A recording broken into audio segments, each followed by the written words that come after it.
1992 оны 1 сарын 17-нд нэгэн орон сууцнаас дээрэмдүүллээ гэх дуудлага цагдаагийн хэлтс дээрв. Дуудлагын дагуу цагдаа нарыг очих үед унтлагын өрөөний орон дээр нэгэн эрэгтэй хутгалуулсан байдалтай нас орсон байлаа. Тус орны хажууд нас орсон эрэгтэйн охин гар хөлөө скотчээр хөлүүлсэн байдалтай сууж байв. Гэрт нь байсан бэлэн мөнгнүүд алгуулж гэр нь эмэх замбраагүй болсон байжээ. Хэргийн газарт мөрдлөг шалгалт хийж байсан цагдаа нарт шижигтэй зөвлөд ажиглагдаж эхэллээ. Нас орсон эрэгтэйн охин их сургуулийн оюутан байсан ба аавтайгаа хамт унтдаг байсан. Ийм том болсон хүүхэд аавтайгаа хамт унтна гэдэг энгийн үзэгдэл биш. Мөн аавыг нь хутгалсан алдарчин охиныг яагаачгүй байгаа нь унтлагын өрөөнөөс өөр өрөөнүүдэд алга болсон зүйл байхгүй байх зэрэг нь бусад дээрмийн хэрэгүүдээс өөр байсан. Мөрдөн байцаалтын үеэр охины төрсөн эцэг биш хойд эцэг болгон тогтоогдож, иймээс цагдаа нар охиныг худал хилж шалгахаар шийдэв. Нэгэн цагдаа охин дээр очиод аавыг чинь түргэн тусламжийн тасагт харлаа. Аав чинь амьд гарсан байна шүү дээ гэж худал хэлв. Хэдий хойд эцэгч гэсэндээ иймэрхүү хэргийн дараа амьд гарсныг сонсоод хэн бүхэн баярлах нь мэдээж. Гэтэл цагдаа нарын төсөөлөөчгүй үйлдэлийг охин харууллаа. Охин маш их сандарч твдээд үгүй болохгүй гэх үгсийг урсгасаар байлаа. Яг энэ үеэр 3 дахь этгээдийн хурууныхээ илэрнэ. Охинтой хамт нэг сургууль сурдаг байсан залуу Б гихчийн хурууныхээ байсан бөгөөд охин энэ залуутай үерхдэг байсан нь тогтогдсон. Залууг баривчлагдах үед охин хойд эцгээ би алсан түнд буруу байхгүй гэж хэлжсэн бөгөөд хойд эцгийг алсан хүмүүс нь охин болон түүний найз залуу болох нь илэрлээ. Энэ хэрэг цаашаа үргэлжлэнэ. Хойд эцэг хохирогч болж харагдаж байгаач яг үнэндээ охин хохирогч байлаа. Яагаад вэ гэвэл охин 12 наснаасаа хойд эцгийнхээ бэлгийн хүчээр хэлэлт байсан нь тогтогдсон.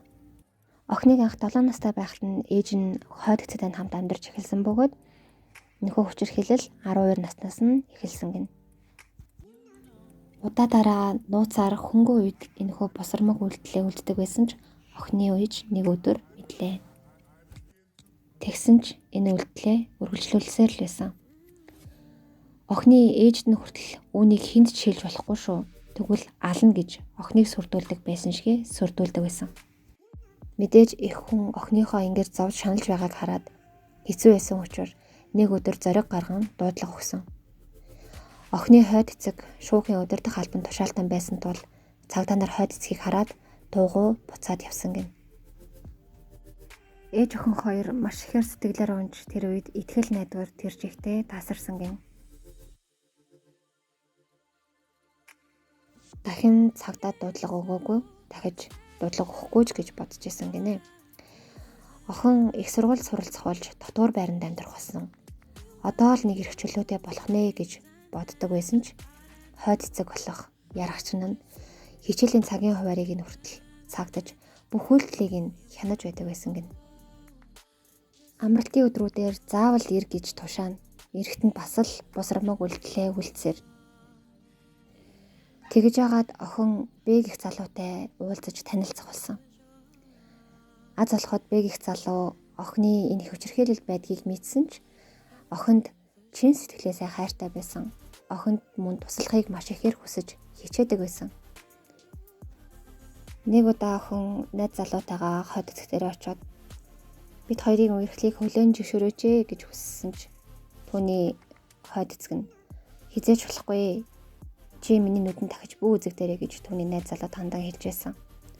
Охиндоо мөн битгий үерх яг одоо сал гэж хүртэл хэлж байжээ.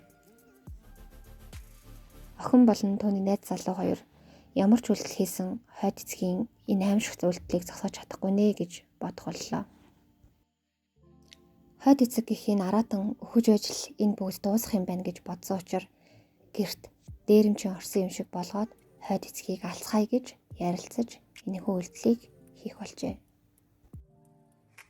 Охины найз залуу охины гэрт очин унтаж байсан хойд эцгийн зүрхэн тус газар нь хутгалан хөнөөжээ. Дээрэм гэж харагдуулахын тулд охины гар хөлийг нь скотчоор хөлж орхилоо. Гэртээсэн бэлэн мөнгнүүдийг нь авч гэр орныг нь дээрэмчин орсон мэт сандаачин үлдээсэн нь инээжээ. Ингээд бүх хэрэг тодорхойллоо. Яг тэр үед Бэг их залуугийн эцэг эхний бүгдийг мэдээд хүүдээ болон охинд туслахын тулд Солонгосын бэлгийн хүчирхийллийн зөвлөгөө өгдөг байгууллагт хандаж тусламж хүссэн.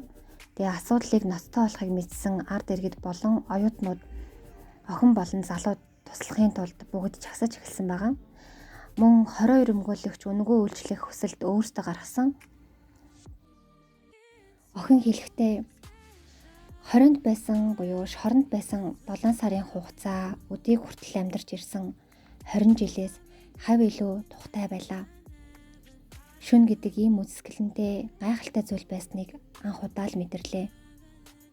Дахин тэр аратан шүнжин зовоохгүй болсон учраас юм.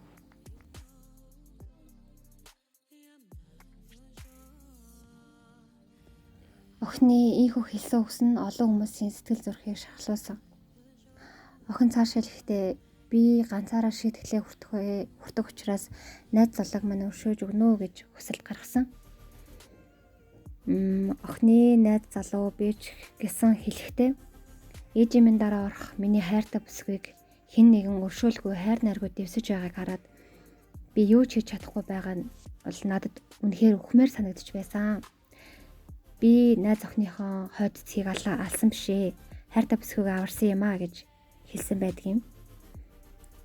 Эцэст нь Б буюу найз залуу нь 5 жилийн хорхоор л охин 3 жил болон тэнсэн 5 жилийн ял тус тус өгсөн. Гэвч Солонгосын ард иргэд бол бүгд охин залуу хоёрын талд байсан бөгөөд шүүхийн шийдвэртээ бүгд эсрэг байр суурьтай байсан. Энэ хэргийг хийхээс өөр аргагүй байсан. Шүүхийн шийдвэрийг дахин нэг харж үзнэ үү гэж бүгд чагсаж эхэлсэн байгаа. Тэгээ шүүх хурал дахиж болоод охиныг ялгүй найз залуугийн ялаас нь хөнгөлж өгсөн байдгийм байна.